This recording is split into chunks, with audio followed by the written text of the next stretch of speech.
In this video you will learn about such tool which is called npx. And actually, when a lot of people see how you are writing inside the console npx and then some command, they think that you did a typo and you really wanted to write npm install just like they used to. But actually npm and npx are two different things. What is npx at all? This is a powerful command which is available starting from npm 5.2, which essentially mean if I am writing here npm ---- version, you can see that I have version 8, which actually means we have npx quite some time. The main idea is I can write here npx ---- version, and as you can see, this is a different command. So now the question is, why do we need npx at all? And just to remind you, we have two different ways. We either install packages locally inside our package.json and then just call them with npm install and require inside our project, or we install these packages globally and then we can use them inside console. For example, let's say that I want to use linStaged from the console. I have two different possibilities. I can write here npm install linStaged, and then it will be my local package inside package.json. For example, here I have linStaged, but I can't really use this package from the command line. I can just write here node modules linStaged, and then here we can find inside binary for linStaged that we can use. But nobody wants to write something like this. This is why what all people are doing, they simply create a script here like linStaged. So we're writing here linStaged, and then we're calling here linStaged. And essentially it will call the binary which is locally installed, and we can simply write here, for example, yarn linStaged or npm linStaged. And as you can see, it will work. And it was essentially the best possible variant because you have a local dependency which is written inside your package.json. Why global dependency is bad?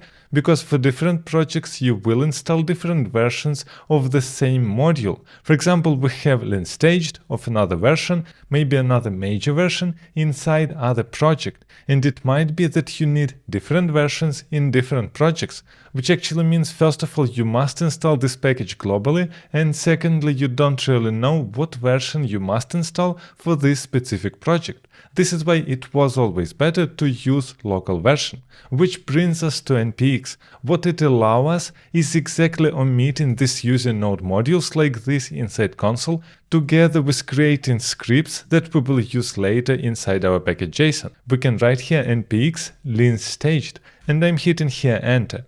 As you can see here, directly we are getting no staged files found. Why is that? Because actually we have linStaged with specific version which is installed inside our node modules, which means npx can find this binary inside node modules and it simply uses it, which actually means this is just a sugar to use the binary from node modules inside console without long path. But it is even better if you will try to run some command which is not installed on your machine yet, for example prettier, then you will get here a message: we need first to install this package. Do you want to proceed? Yes. Then it will directly install this package and then run it. And as you can see, this is a default output of prettier package. So now inside console we can simply write npx prettier, the file that we want to lint, and we're good to go. For example, if you want to generate a new React application, you can write npx, then create React app, and for example the name.